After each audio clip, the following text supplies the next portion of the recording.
Hi, I'm Tim, welcome to our channel, and thanks for logging on. Today we're discussing one of the stars of Baselworld 2017. It's the Rolex Oyster Perpetual Cosmograph Daytona 116515LN. It's the Oyster Flex and the ceramic bezel in Rolex Everrose. You can see it and purchase it on our website. Subscribe to our YouTube channel if you enjoy these videos, and please click on the card in the upper right hand corner of the screen at any time during this video to see our full sales listing for this Rose Gold Oyster Flex Cosmograph Daytona, with additional accessories included in the sale, high-resolution images for your desktop, and naturally complete pricing details for this strap bracelet mounted Rolex Daytona. Now, I say strap bracelet because, strictly speaking, Oyster Flex is not just a hunk of rubber. There is a continuous loop of metal underneath that rubber carapace, thus ensuring, as it wears, nevertheless, it maintains exactly the same level of structural integrity. Now, the watch itself is easy to wear. It's essentially the same size Rolex automatic that we've known since 1988, when the modern automatic chronometer-grade Daytona debuted with the zenith movement. Shape and proportions haven't changed much, so the watch is 40 millimeters across the round of the case, not including the crown guard, the crown, or the chronograph pushers, and it's nice and slim too. Measuring only 12.1 millimeters thick with a generously sloped bezel in crystal, it easily slides under a dress cuff, so while it is a sporting chronograph, it's also equally apropos with formal attire. From lug to lug, and that is the true measurement in the absence of a bracelet with solid end links, you're going to measure this one 47.6 millimeters, thus making it perhaps the ideal Daytona for those with smaller wrists. I believe down to 13.5, maybe even 13 centimeters with an oval wrist. You could wear this one with security and proportion, and again, that's all down to the fact that the Daytona has never succumbed to the super case elephantitis, afflicting, for example, Sea Dwellers, GMTs, Explorer 2s, and Submariners. It's still long and lithe and sexy on the wrist, without any of the outward projection that you get from a true full metal bracelet.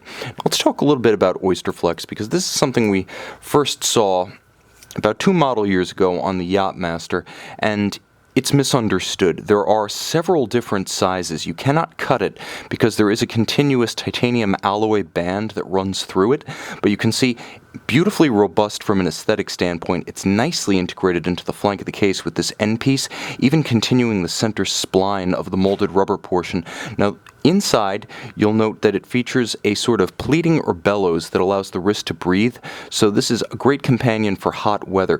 Already a perfect sporting companion with a metal case and a rubber strap, you can see just how much better tailored it is for, shall we say, Miami Beach conditions. And this watch is a classic Miami Beach candidate. Moreover, this pleated bellows has a little bit of a spring effect that allows it to tailor and grip and aggress against your wrist for a firm and secure fit. Now, the clasp is spectacular. By itself, it's so solid and massive it weighs more than some entire precious metal watches, but there's more here than meets the eye. It's not just nicely made, it also features Rolex's Easy Link, again, like a Rolex bracelet, and very much unlike a strap. Easy Link allows you to take in or take out 5 millimeters as activity, inactivity, hot or cold dictates as your wrist expands and contracts.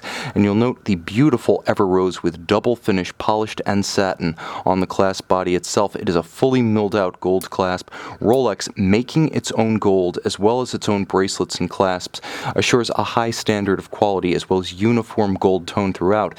Everrose, which debuted in 2005, contains a large amount of both platinum and copper. Platinum so that it never oxidizes and fades to yellow like conventional rose gold, and the copper to make it more red. In that sense, it's very much like Hublot's King Gold or Omega's Sedna Gold, more red than rose, and nothing like pink gold. But you will notice that the dial features a distinct pink hue, slightly lighter than the case. It's a rich in-house dial creation with a sunburst texture and beautiful black sub-registers with gilt-style rose gold printing. The indices are white gold but blackened, and they're actually rose gold but blackened, and you can see the hands at center are correspondingly rose gold with black stripes down the center and a small amount of luminescence. This is an easy watch to view in any light.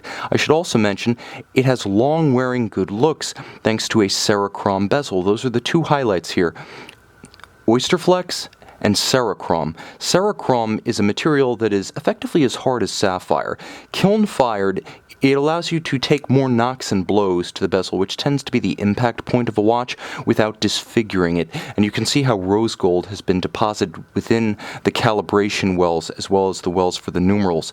Now the dial covers a Rolex manufacturer caliber 4130, automatic with a 3-day power reserve, smooth bi-directional winding, pivots on 44 jewels, and it features almost buttery smooth Teflon reversing wheels to the point that you can scarcely hear or feel it winding the watch. Now it also features a free-sprung balance with a full bridge and a parachrom blue alloy brigade overcoil. What do all those features give you?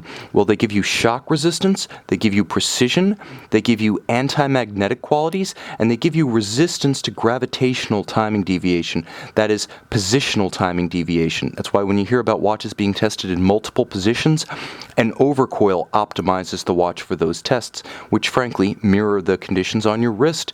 All of it is protected down to 100 meters thanks to screw-in crown and pushers, so it's an aquatic sports watch too.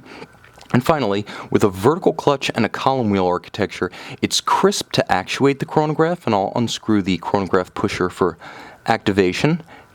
You feel it, you hear it, and because of the vertical clutch, there's no jump when you activate the chronograph, and you can leave the chronograph running without any additional wear, tear, or hazard to the movement. So if you like to read seconds at center, along with hours and minutes, just leave it running.